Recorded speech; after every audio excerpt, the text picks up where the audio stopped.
आप सभी का स्वागत है एक बार फिर से मेरे YouTube चैनल पर। विद्यार्थियों, आज की इस वीडियो लेक्चर में हम कक्षा 12 के गणित के चैप्टर 16 प्रायिकता एवं प्रायिकता बंटन के कुछ महत्वपूर्ण क्वेश्चनों का अध्ययन करेंगे। विद्यार्थियों, इससे पहले भी हमने बहुत से चैप्टरों के महत्वपूर्ण क्वेश्चनों का अध्ययन किया है। तो विद्यार्थियों देखो, आरबीसी बोर्ड एग्जाम में इस चैप्टर का जो अंक भार रहता है वो आपके 7 नंबर का रहता है और इसमें से 2 क्वेश्चन पूछे जाते हैं। एक क्वेश्चन 1 नंबर का पूछा जाएगा और एक क्वेश्चन 6 नंबर का आता है। तो विद्यार्थियों, 7 नंबर बोर्ड एग्जाम में काफी मायने रखता है। तो इस चैप्टर को आप अच्छे से देखें और इस वीडियो में जो भी इंपॉर्टेंट क्वेश्चन मैं बता रहा हूँ वो सारे क्वेश्चन आपको शायद बोर्ड एग्जाम में मिल जाए। तो ध्यान से प्रत्येक क्वेश्चन को समझना है आपको। तो सबसे पहले हम एक एक नंबर के क्वेश्चनों का अगर अध्ययन करें तो देखो बच्चों, यहाँ एक एक नंबर का क्वेश्चन में फर्स्ट क्वेश्चन यह है कि यदि आपको 2p ऑफ a बराबर p ऑफ b बराबर 5/13 और p ऑफ a बटा b बराबर 2/5 हो तो प्रायिकता ऑफ ए यूनियन बी ज्ञात करना है। तो देखो बच्चों, आपको दिया हुआ है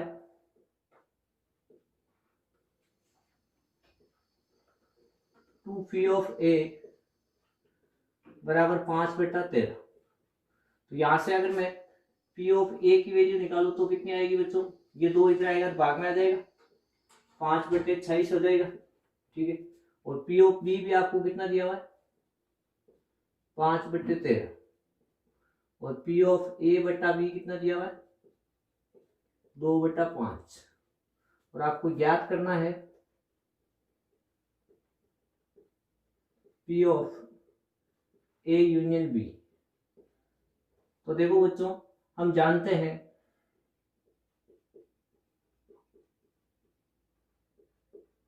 p of A union B ज्ञात करने का सूत्र क्या होता है? p of A plus p of B minus p of A intersection B, यही होता है। इसको आप दे दो समीकरण ए। अब इसमें हमें क्या क्या चाहिए? देख, p ऑफ ए चाहिए, हमारे पास है। p ऑफ बी चाहिए, वो भी हमारे पास है। एक हमें चाहिए p of A intersection B. तो ये कहां से आएगा? देखो बच्चों, क्योंकि p ऑफ ए बटा बी से प्रतिबंध प्रायिकता। तो देखो बच्चों, से प्रतिबंध प्रायिकता क्या होती है कि आपको कोई दो घटना दी हुई है और एक घटना आपको ज्ञात है, मतलब एक घटना घटित हो चुकी है और दूसरी घटना के घटित होने की प्रायिकता पूछी जाती है। वो कौन सी प्रायिकता होती है? से प्रतिबंध प्रायिकता। जैसे यहाँ पर अगर मान लो दो घटनाएं ए और बी है तो यहाँ आपको बी घटना ज्ञात है, मतलब बी घटना घटित हो चुकी है, तब ए घटना के घटित होने की प्रायिकता पूछी है। तो ये क्या होगी? इसकी से प्रतिबंध प्रायिकता। और इसको ज्ञात करने का सूत्र होता है P of A intersection B upon P of B, मतलब जो घटना ज्ञात है हमें वो नीचे रखी जाती है। ठीक है, यहां से हमें वैल्यू किसकी निकालनी है? P of A intersection B की। तो यहां से देखो बच्चों, P of A intersection B क्या आ जाएगा?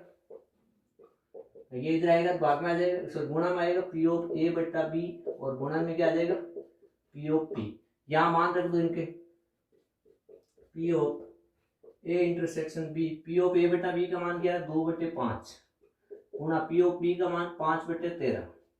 तो ये इससे कैंसिल हो जाएगा। P of A intersection B हमारे पास क्या आ जाएगा? 2/13। क्लियर है बच्चों ये? अब देखो, समीकरण ए में मान रख दो, समीकरण ए से, समीकरण ए क्या है? P of A union B बराबर, अब पी ऑफ ए का मान कितना है? 5/26। तो ये 5/26 प्लस पी ऑफ बी का मान कितना है? 5/13। तो 5/13 minus P of A intersection B कितना है? इसका मान 2/13। तो ये यहाँ पर रख दिया माइनस 2/13। अब इसको सोल्व करना है तो P of A union B बराबर, इसका लेसे भी कितना आएगा? 26। यहाँ एक बार भाग, ये 5 प्लस भाग 2 बार जाएगा, इससे गुणा करोगे 10 माइनस 2 बार 4। इसको कंप्लीट हल करोगे तो P of A union B 15 minus 4/26, P of A union B आपके पास क्या आ जाएगा बच्चों? 11/26। तो ये इसका आंसर हो जाएगा। एक नंबर में क्वेश्चन पूछा जा सकता है, तो इसको आप अच्छे से नोट कर ले। अब देखो, हमारा नेक्स्ट क्वेश्चन है कि यदि P of A 0.4, P of B बराबर पी तथा P of A union B 0.6 और ये कह रहा है कि ए और बी स्वतंत्र घटना है, तब आपको पी का मान ज्ञात करना है। तो देखो बच्चों, आपको दिया हुआ है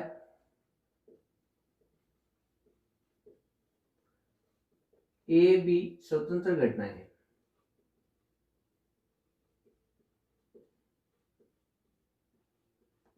तथा पी ऑफ ए दिया हुआ आपको 0.4, पी ऑफ बी दिया हुआ आपको पी, ठीक है, और P of A union B दिया हुआ आपको 0.6। ज्ञात करना आपको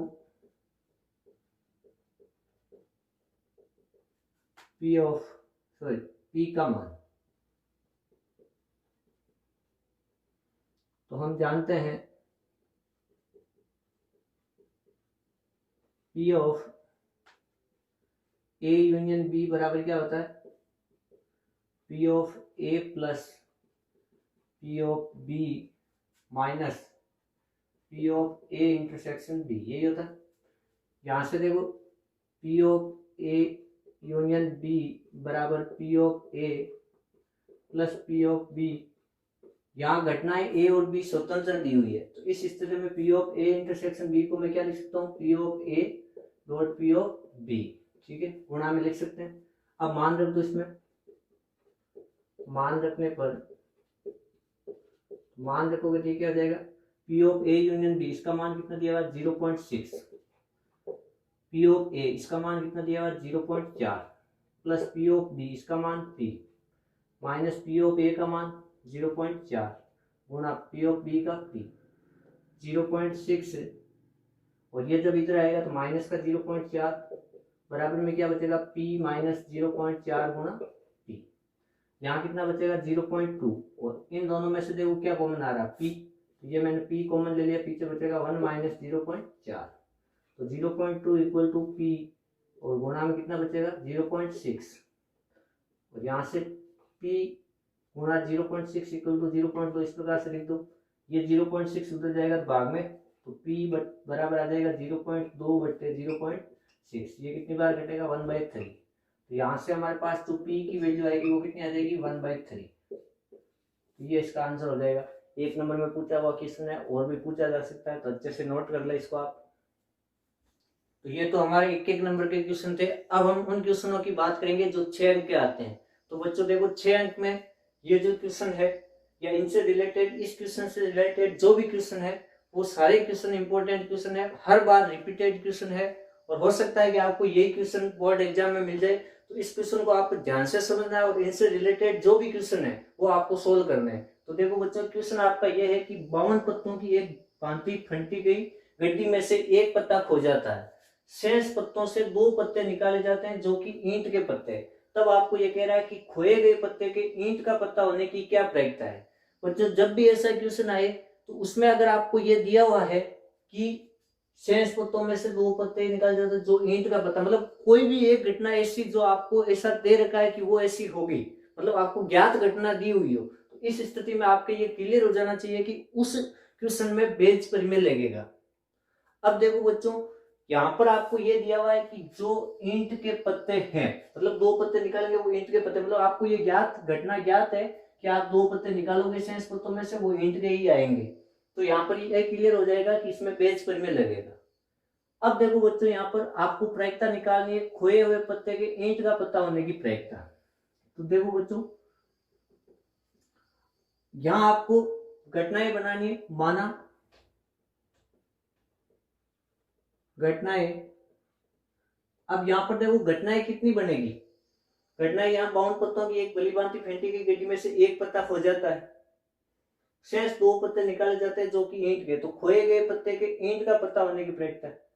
तो या तो खोया हुआ पत्ता ईंट का है या खोया हुआ पत्ता ईंट का नहीं है, तो 2 घटना तो यही बन जाएगी। अब इसमें जरूरी ये नहीं कहा है कि खोया हुआ पत्ता ईंट का है, यहाँ इसने इतना ही कहा है कि गड्डी में से एक पत्ता खो जाता है। अब खोया हुआ पत्ता ईंट का भी हो सकता है, अदर कलर का भी हो सकता है, तो यहाँ पर ये क्लियर हो जाना चाहिए कि 2 घटना तो ये बनेगी, खोया हुआ पत्ता ईंट का है या खोया हुआ पत्ता ईंट का नहीं है, ठीक है। इसके अलावा और एक घटना जो आपको ज्ञात है, मतलब दी हुई घटना क्या दी हुई है कि जो 2 पत्ते निकालोगे वो किसके हैं, ईंट के पत्ते, ठीक है। तो यहाँ पर देखो खोए हुए पत्ते के ईंट का पत्ता होने की प्रायिकता निकालनी। तो माना घटनाएं आप ABC मान लो या E1 E2 E3 कुछ भी मान लो, तो माना घटनाएं E1 E2 तथा E, जो घटना में ज्ञात है उसको क्या मान लेता हूं E, निम्न है। अब इवन घटना आपने मान ली,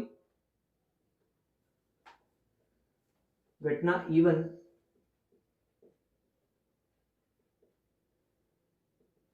खोया हुआ पत्ता ईंट का है,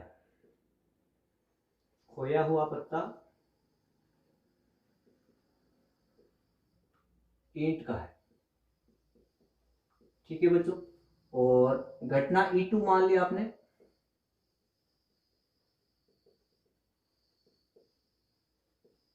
खोया हुआ पत्ता ईंट का नहीं है, पत्ता ईंट का नहीं है। इसके अलावा और कोई घटना इसमें बनेगी नहीं। और घटना ई जो आपको दी हुई है वो आपको क्या दी हुई है कि जो शेष पत्तों में से 2 पत्ते निकाले जाएंगे वो ईंट के पत्ते हैं। अब देखो बच्चों यहाँ पर खोया हुआ पत्ता ईंट का, पत्ते कितने होते हैं, 1 पत्ता हो जाएगा। तो शेष जो 2 पत्ते निकालेंगे वो किसमें से निकालेंगे, 51 पत्तों में से। तो यहाँ मैं घटना ई क्या लिख दूंगा, शेष 51 पत्तों में से निकाले गए 2 पत्ते ईंट के। क्लियर। अब देखो, अतः बेज परिमेय से, बेज परिमेय से आपको ज्ञात क्या करना है, खोए हुए पत्ते के ईंट का पत्ता होने की प्रायिकता। और आपको याद क्या है कि निकाले गए दोनों पत्ते, 2 पत्ते निकाले जाते हैं वो ईंट के हैं। तो बच्चों देखो, जो घटना हमें ज्ञात होती है वो नीचे लिखी जाती है और जो हमें ज्ञात करनी है वो ऊपर से, प्रतिबंध प्रायिकता के अकॉर्डिंग। तो यहां पर हमें देखो ज्ञात क्या, पी ऑफ, ज्ञात घटना क्या है कि शेष जो 2 पत्ते निकालते हैं वो किसके, ईंट के। और इस घटना को आपने क्या माना, ई, निकाले गए पत्ते ईंट के। तो ये जो घटना ज्ञात है वो तो मैं रखूंगा नीचे। क्लियर है। और हमें ज्ञात क्या करना है कि खोए गए पत्ते ईंट का पत्ता है, मतलब जो पत्ता एक खोया वो ईंट का है। तो उस घटना को आपने क्या माना, इवन, खोया हुआ पत्ता ईंट का। तो आपको ज्ञात क्या करना, पी ऑफ इवन बटा ई। क्लियर है। ये घटना हमें ज्ञात है जिसको हमने नीचे लिखी है, और जो हमें ज्ञात करनी है वो ऊपर। अब इसको ओपन कैसे किया जाता है बच्चों, देखो यहाँ पर पी ऑफ इवन बटा ई है, तो पहले आप क्या लिख दो, पी ऑफ ऊपर तो इवन, और इसके गुणन में इसका उल्टा लिख दो वापस, पी ऑफ ई बटा इवन। ठीक है। अपॉन वापस एज इट इज, यहाँ पे P of E one dot P of E बटा इवन प्लस, अब हमारे पास देखो घटनाएं कितनी है, 1 2 और एक ज्ञात घटना। इसका भी इस प्रकार से लिखना है, E2 का भी P of E2 dot P of E बटा E2। अब यहाँ तो हमारे पास देखो 2-3 घटनाएं थी, E1 E2 और ये ज्ञात। अगर यहाँ मान लो E1 E2 E3 E4 इस प्रकार से आ जाए, और जो घटना हमें ज्ञात करनी है वो ऊपर इस प्रकार से लिखनी है, बाकी नीचे जितनी भी है उन सबको प्लस में लिखते हुए आगे हल करेंगे। तो यहाँ इसको दे देता हूं मैं समीकरण ए। क्लियर है बच्चों। हम जानते हैं कि 52 पत्तों में से 52 पत्तों की गड्डी में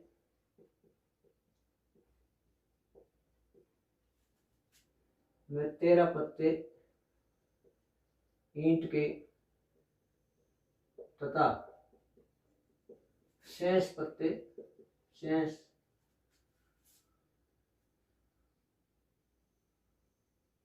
39 पत्ते होते हैं। ताश की गड्डी में 52 पत्तों की गड्डी में से 13 पत्ते ईंट के और शेष 39 पत्ते बचेंगे। इसलिए अब हमें ये ज्ञात करना है जो इसमें हमें पूछा था, पी ऑफ इवन, प्रायिकता ऑफ इवन। इसलिए पी ऑफ इवन, इवन आपकी क्या है, खोया हुआ पत्ता ईंट का है। तो खोया हुआ पत्ते के ईंट का पत्ता होने की प्रायिकता क्या होगी। अब देखो ताश की गड्डी में 13 पत्ते ईंट के, तो 13 में से कोई सा भी एक पत्ता खो सकता है। तो अनुकूल स्थिति बटा कुल स्थिति, अनुकूल स्थिति कितनी है, 13, क्योंकि 13 में से कोई सा भी खो सकता है, बटा कुल स्थिति, कुल ताश की गड्डी, कुल ताश में से खोएगा ये पत्ता जो भी खोएगा, तो 13 बटा 52। ठीक है। और तथा P of E2 P of E two है, ई टू घटना क्या, देखो खोया हुआ पत्ता ईंट का नहीं है। अब देखो अगर खोया हुआ पत्ता ईंट का नहीं है तो इन तेरह पत्तों में से तो वो पत्ता होगा नहीं जो ईंट के पत्ते हैं। शेष जो 39 पत्ते हैं उनमें से कोई सा भी एक पत्ता हो सकता है। तो पी ऑफ ई टू की प्रायिकता क्या हो जाएगी, 39/52। क्लियर। अब आगे देखो, यदि 52 पत्तों की ताश की गड्डी में से, यदि 52 पत्तों की ताश की गड्डी में से एक पत्ता खो जाता है,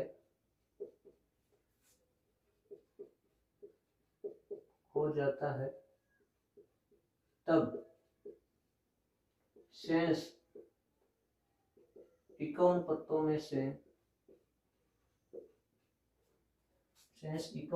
में से, दो पत्ते निकालने के कुल संभावित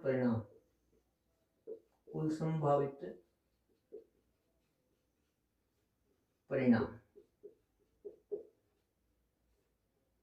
अब देखो बच्चों, यदि 52 पत्तों की ताश की गड्डी में से एक पत्ता खो जाता है, आपको क्वेश्चन में दिया हुआ है कि एक पत्ता खो जाता, तब शेष 51 पत्तों में से अगर आपको दो पत्ते निकालने हो तो उसके संभावित परिणाम क्या हो सकते हैं, 51C2, ये हो सकता है। ठीक है। अब देखो, यदि खोया हुआ पत्ता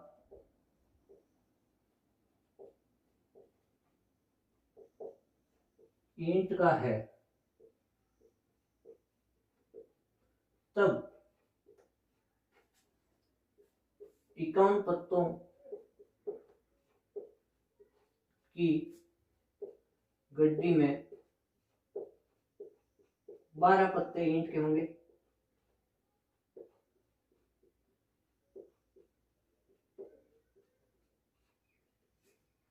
इस स्थिति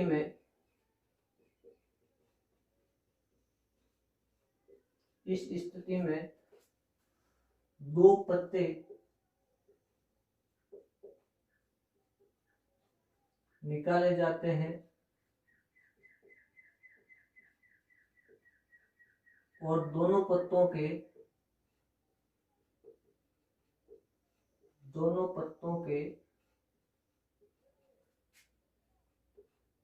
ईंट के पत्ते होने की प्रायिकता, ईंट के पत्ते होने के संभावित परिणाम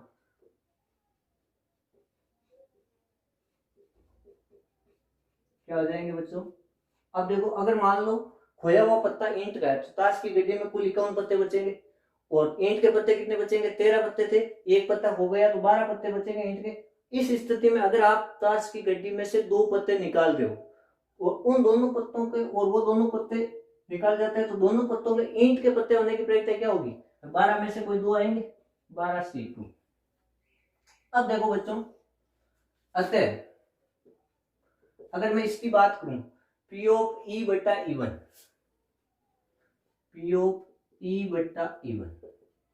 यहां देखो बच्चों, इवन घटना हमें ज्ञात है क्योंकि से प्रतिबंध प्रायिकता का अकॉर्डिंग यही होना चाहिए, जो घटना ज्ञात होगी वो नीचे लिखी जाएगी। तो हमें घटना ज्ञात क्या है, हमें ये घटना ज्ञात है इवन कि खोया हुआ पत्ता ईंट का है। आपको ये ज्ञात है कि जो पत्ता खोया है एक, वो ईंट का है। और तब प्रायिकता किसकी पूछी है, ई, कि शेष 51 पत्तों में से निकाले गए दोनों पत्ते ईंट के। यदि खोया हुआ पत्ता ईंट का है तो इस स्थिति में निकाले गए पत्ते दोनों पत्तों के ईंट के पत्ते होने की प्रायिकता क्या होगी। तो देखो बच्चों, इसकी क्या हो जाएगी, ये रहा यहाँ पर, यदि 52 पत्तों की ताश की गड्डी में से एक पत्ता खो जाता है तो शेष पत्तों में से दो पत्ते निकालने के कुल संभावित परिणाम क्या होंगे, 51C2।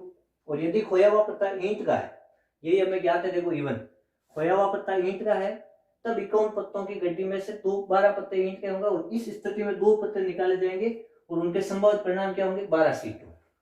तो यहाँ ज्ञात हमें यह है कि यदि खोया हुआ पत्ता ईंट का है तब निकाले गए दोनों पत्तों के ईंट का होने की प्रायिकता, तो खोया हुआ पत्ता ईंट का है तो इस स्थिति में दो पत्ते निकलेंगे, वो 51C2। अनुकूल प्रायिकता क्या हो जाएगी, अनुकूल प्रायिकता क्या होगी कि खोया हुआ पत्ता ईंट का है इस स्थिति में दोनों पत्ते निकालने ईंट के होने की प्रक्रिया, ईंट के कुल पत्ते खोया हो ईंट का है तो 12 बचेंगे, 12 में से 2 आएंगे। ये क्लियर हुआ नहीं हुआ? देखो बच्चों एक बार वापस समझो इसको। ये कह रहा है पी ऑफ E1 बटा E1। यहाँ E1 हमें घटना ज्ञात क्या है कि खोया हुआ पत्ता ईंट का है। अब ईंट का पत्ता खोया हुआ है तो सीधा क्लियर हो गया कि ईंट के पत्ते कितने बचे, 12। क्लियर है? तब आपको ये प्रश्न पूछ रहा है कि शेष 51 पत्तों में से निकाले गए 2 पत्ते ईंट के हैं। अब ईंट के 2 पत्ते निकाले तो ईंट के जो 2 पत्ते आएंगे वो किसमें से आएंगे, ईंट के कुल पत्तों में से आएंगे। कुल पत्ते 13 थे, लेकिन आपको ये ज्ञात है कि एक पत्ता खो गया है, तो बचे कितने, 12। ईंट के 12 पत्ते बचे, 12 में से 2 आएंगे और कुल कितने रहे, 51 में से 2 निकाले तो ये हो जाएगा। इसको हल करोगे तो पी ऑफ E बटा E1, देखो इसको आपको हल करना है NCR वाले सूत्र से। क्या होता है, n फैक्टोरियल बटा n माइनस r फैक्टोरियल गुणा r फैक्टोरियल। तो यहाँ पर n क्या आपके पास 12, तो 12 फैक्टोरियल बटा 12 माइनस 2 का फैक्टोरियल गुणा 2 फैक्टोरियल। इसको हल करोगे 12 फैक्टोरियल क्या लिखोगे, 12 गुणा 11 गुणा 10 फैक्टोरियल बटा यहाँ कितना बचेगा 10 फैक्टोरियल गुणा 2 गुणा 1। ये इससे कैंसिल हो जाएगा, क्या बचेगा 12 गुणा 11 बटा 2, 12 गुणा 11 बटा 2। क्लियर है? इसी तरह अगर इसको हल करते हो आप 51 को तो ये आएगा आपके 51 गुणा 50 बटा 2। यहाँ 2 से 2 और कैंसिल हो जाएगा और पी ऑफ E बटा E1 का जो मान आएगा वो बच्चों आपके पास आ जाएगा 12 गुणा 11 बटा 51 गुणा 50। क्लियर? अब देखो हमने ये ज्ञात कर लिया, ये ज्ञात कर लिया, E2 ज्ञात कर लिया। अब हमारे पास बचा इसी प्रकार पी ऑफ E बटा E2। यहाँ आप जैसे मैंने यहाँ भाषा लिखी लिखो तो ठीक है, नहीं तो देखो यहाँ अब आपको क्या ज्ञात करना है, पी ऑफ E बटा E2। E2 क्या है, हमें ज्ञात करना है कि खोया हुआ पत्ता ईंट का नहीं है, और ज्ञात क्या करनी है कि शेष 51 पत्तों में से निकाले गए दोनों पत्ते ईंट के। अब ये क्लियर कह दिया है कि खोया हुआ पत्ता ईंट का नहीं है, निकलेंगे तो 51 में से एक पत्ता तो खोया ही है, यहाँ पर खोया हुआ पत्ता ईंट का नहीं है, 51 में से आएंगे जो भी पत्ते आएंगे। और आपको पूछा है कि शेष खोया हुआ पत्ता ईंट का नहीं है और आपको 2 पत्ते निकालने, वो दोनों पत्ते किसके होने चाहिए, ईंट के। तो यहाँ पर जो ईंट के पत्ते 13 में से आएंगे 2, क्योंकि खोया हुआ पत्ता ईंट का है ही नहीं, तो यहाँ 13C2। और इसको जब हल करोगे तो पी ऑफ E बटा E2 का जो मान आएगा वो आएगा आपके पास, NCR वाले सूत्र से ओपन करोगे तो 13 गुणा 12 बटा 51 गुणा 50। इसको आप एक बार अच्छे से नोट कर ले, फिर हम आगे देखते हैं इसमें। देखो बच्चों हमारे पास सारे मान आ गए। ये सारे मान आपको कहाँ रखने, समीकरण ए में। समीकरण ए में मान रख दो, रखने पर पी ऑफ E1 बट्टा E equal to P of E1 का मान क्या है, ये रहा हमारे पास 13 बट्टा 52। ठीक है, गुणा में पी ऑफ E बट्टा E1 का मान 12 गुणा 11 बट्टा 51 गुणा 50। Clear? Upon P of E1 का मान 13 बट्टा 52 गुणा पी ऑफ E बट्टा E1 का 12 गुणा 11 51 गुणा 50 प्लस पी ऑफ E2 का मान कितना है, ये रहा 39 बट्टा 52 गुणा पी ऑफ E बट्टा E2 का 13 गुणा 12 बट्टा 51 गुणा 50। अब ये कैलकुलेशन है, इसको हल करना है। ये कटेगा आपके 4 बार, ठीक है, और 4 से ये कितनी बार कटेगा, 3 बार। ठीक है, यहाँ पर भी ये 4 बार, 4 से ये वापस 3 बार, यहाँ पर ये कट जाएगा आपके, देखो 4 बार, और देखो ये और कट जाएगा 4 को ये से 3 बार। ठीक है, अब जो बचा वो लिख दो यहाँ पर पी ऑफ E1 बट्टा E इक्वल टू ऊपर तो 33 बट्टा 51 गुणा 50 अपॉन नीचे हो जाएगा आपके, देखो 33 बट्टा 51 गुणा 50 प्लस इसको गुणा करेंगे 39 को 3 से, तो ये हो जाएगा देखो 7 और 117 बट्टा 51 गुणा 50। ठीक है, अब इसको और हल करोगे तो पी ऑफ E1 बट्टा E 33 बट्टा 51 गुणा 50, नीचे वालों को लेसे हुए लोगे तो 51 गुणा 50 और ऊपर हो जाएगा 33 प्लस 117, ये इससे कैंसिल हो जाएगा। पी ऑफ E1 बट्टा ई इक्वल टू आ जाएगा 33 बट्टा 150, 11 से ये 50 है, तो पी ऑफ E1 बट्टा ई इक्वल टू आ जाएगा 11 बट्टा 50।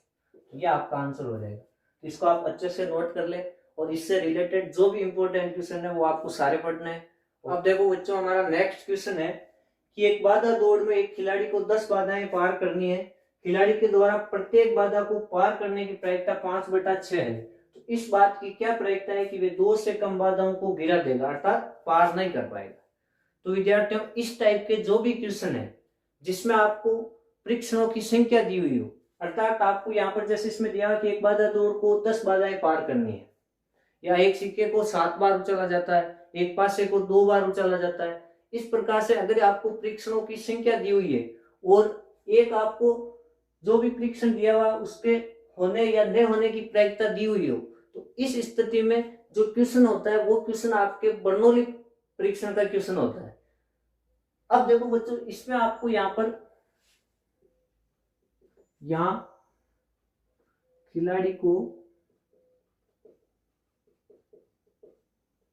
खिलाड़ी को 10 बाधाएं पार करनी, बाधाएं पार करनी है, अर्थात परीक्षणों की संख्या आपको कितनी दी हुई है, अर्थात परीक्षणों की संख्या n बराबर आपको दी हुई है 10। ठीक है। अब ये कह रहा है कि खिलाड़ी द्वारा प्रत्येक बाधा को पार करने की प्रायिकता 5/6। तो मान लेते हैं यदि बाधा को पार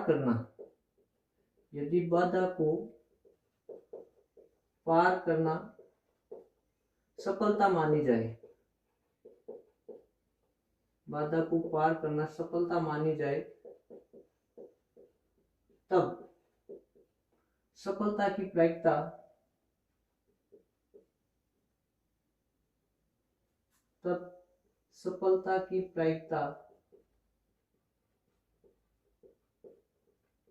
P बराबर कितनी हो जाएगी, 5/6, तथा असफलता की प्रायिकता क्या हो जाएगी, असफलता की प्रायिकता Q बराबर क्या हो जाएगी, 1 - P। सफलता की प्रायिकता 1 माइनस करोगे तो 1 - 5/6, Q बराबर आ जाएगा आपके 1/6।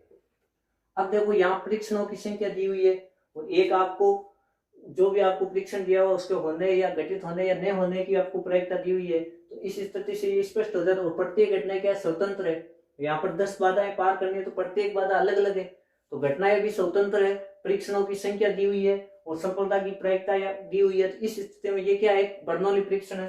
तो यहाँ लिख देंगे स्पष्ट है कि यह एक बर्नौली परीक्षण है, बर्नौली परीक्षण है। अब मान लेते हैं, अब माना कैपिटल X बराबर R सफलता की संख्या को व्यक्त करता है, सफलता की संख्या को व्यक्त करता है, तब X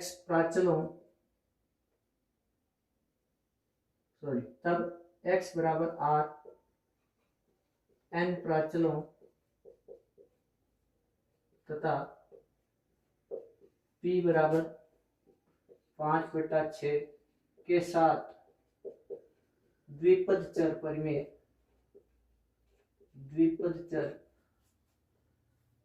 परिमेय इस प्रकार है कि NCR डॉट P की पावर R डॉट Q की पावर n - R। ये है आपका बर्नौली परीक्षण के अकॉर्डिंग, ठीक है। अब यहाँ पर देखो हमें याद क्या करनी है कि वह कम से कम 2 बाधाओं को गिरा देगा। अतः प्रायिकता आपको याद करनी, प्रायिकता ऑफ कम से कम 2 बाधाओं को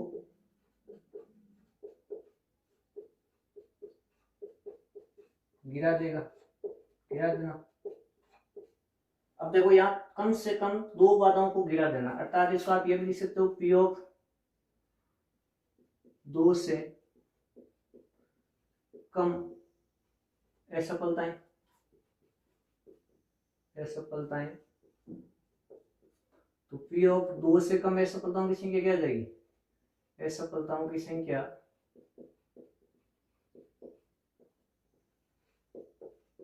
क्या हो जाएगी, संख्या बराबर 1 या 0, 2 से कम यही होगी।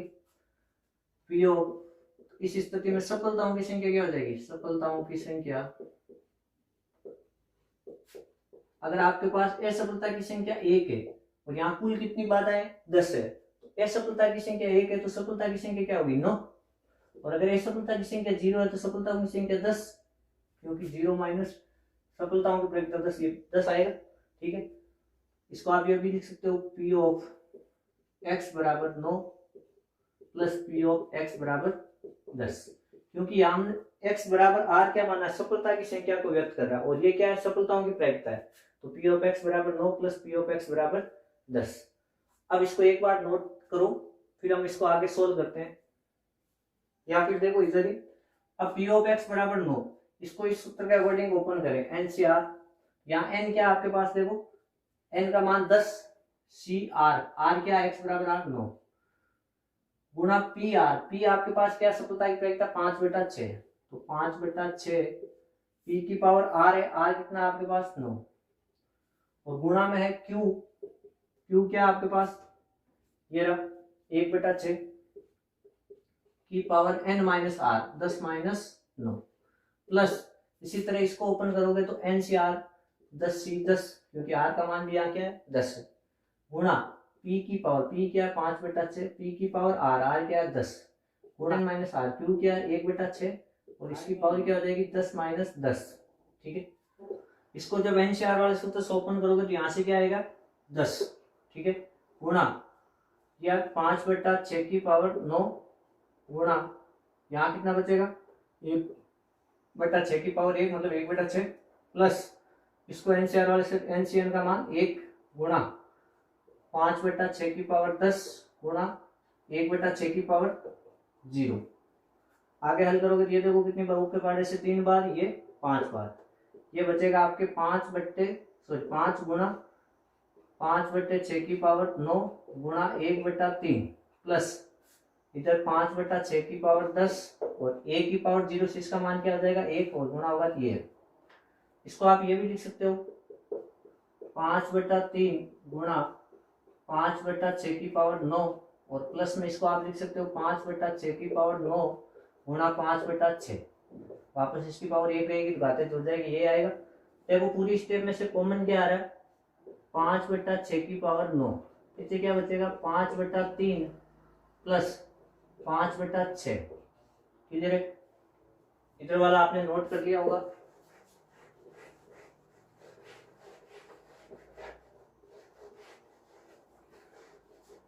इसको जब आगे सोल्व करोगे तो यहाँ देखो 5/6 की पावर 9 गुणा, यहाँ देखो 5 और कॉमन आ रहा है तो 5 कॉमन आएगा, पीछे क्या बचेगा 1/3 प्लस 1/6। यहाँ पर देखो इसकी घातें अलग अलग कर सकते हो, 5 की पावर 9/6 की पावर 9 और गुणा 5 गुणा यहाँ इनका लेस भी क्या आएगा 6, ऊपर कितना हो जाएगा 2 प्लस 1 और सल करोगे तो ये कितना आ जाएगा, यहाँ देखो a की पावर m गुणा a की पावर n से क्या हो जाएगा 5 की पावर 10 और बट्टे में 6 की पावर 9 गुणा ये कितना आ जाएगा 3/6, कितनी बार कटेगा 2 बार, तो ये आ जाएगा आपके 5 की पावर 10 बट्टा 6 की पावर 9 गुणा 2, ये इसका आंसर हो जाएगा। तो ये अच्छे से क्लियर हुआ आपके, इसको नोट कर लो आप। अब देखो हमारा नेक्स्ट क्वेश्चन है कि पार्श्वों के एक जोड़े को 3 बार उछालने पर दिक्कों की संख्या का प्रायिकता बंटन ज्ञात करो। तो देखो बच्चों, मान लेते हैं, माना पार्श्वों की उछाल में दिक्कों की संख्या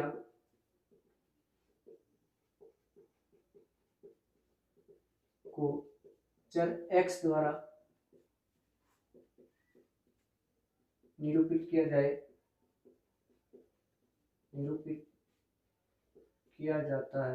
जाए तब संभावित दिक्कों की संख्या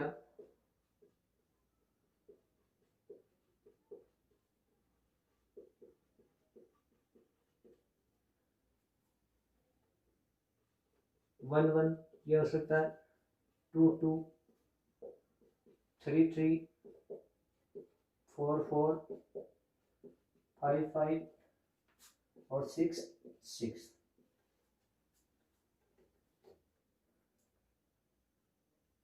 इस स्थिति में प्रश्नानुसार पासे के जोड़े को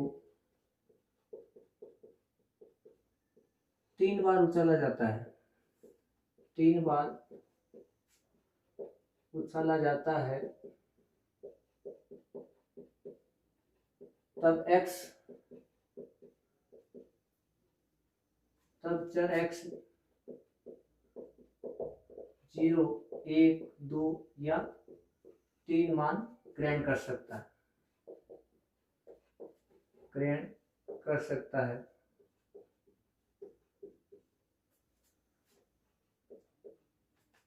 अब एक दिक प्राप्त होने की प्रायिकता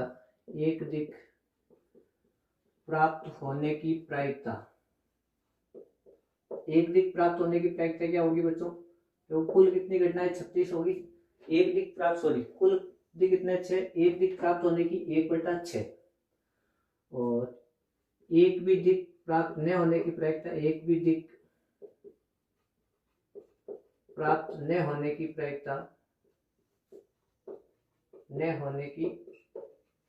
ये कितनी हो जाएगी? 1 - 1/6 बराबर 5/6। अब P ऑफ x बराबर 0, जब x 0 मान ग्रहण करता है अर्थात एक भी दिक नहीं,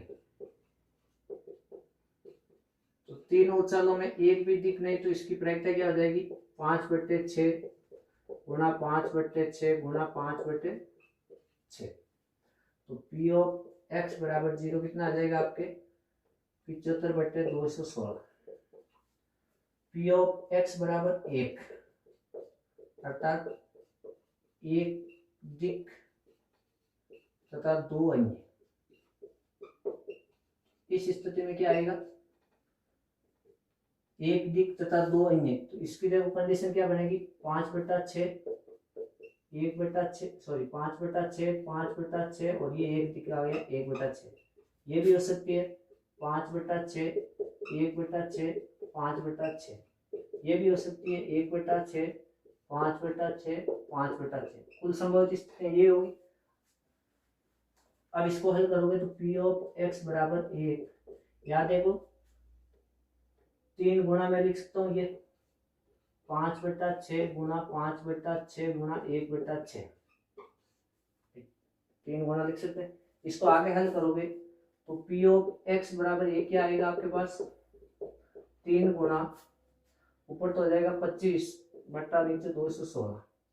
तो P ऑफ x बराबर 1 भी हमारे पास क्या आएगा? 75/216।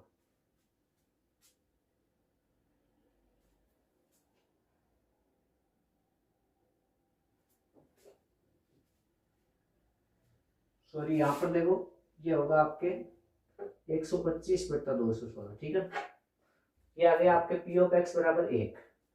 अब इसको एक बार आप नोट करो, तो P ऑफ x बराबर 0 पर ये आ गया, P ऑफ x बराबर 1 पर ये आ गया। अब अगर हम बात करें तो चर x 0, 1, 2, 3 मान ग्रहण कर सकता है।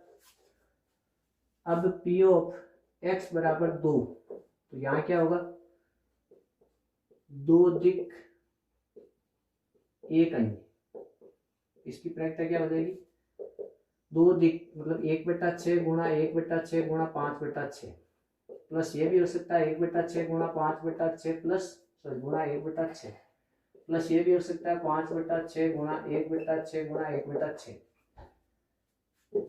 इसको ध्यान में रखना आप, ये पी ऑफ एक्स बराबर 0 हमारे पास ये है। इसको हल करेंगे तो पी ऑफ एक्स बराबर 2 ये आ जाएगा आपके, देखो 3 गुणा 1/6 गुणा 1/6 गुणा 5/6। इसको हल करोगे तो पी ऑफ एक्स बराबर 2 आ जाएगा आपके पास 3 गुणा 5/216, मतलब 15/216। ठीक है, ये पी ऑफ एक्स बराबर 0 का मान है। यहाँ लिख लेता हूँ पी ऑफ एक्स बराबर 0 का, ठीक है,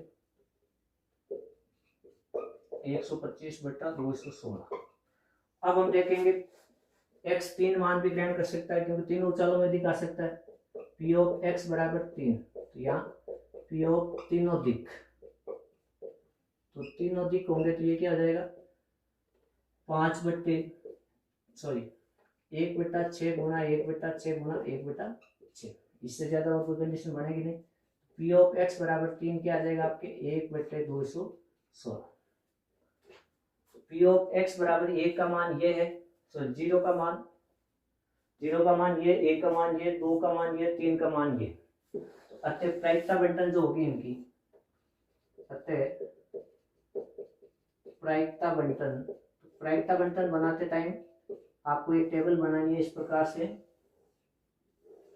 यहाँ आपको रखना चर x और यहाँ पी ऑफ x, ठीक है। तो चर x, जब x का मान 0 लिया तो प्रायिकता कितनी है 125/216। जब x का मान 1 लिया तो प्रायिकता कितनी आई 75/216। जब x का मान 2 लिया तब कितनी आई 15/216। सॉरी, x का मान 2 तो 15/216, और जब x का मान हमने 3 लिया तो कितनी आई 1/216। तो ये इसकी प्रायिकता बंटन तैयार हो गई। इसको आप अच्छे से नोट करें।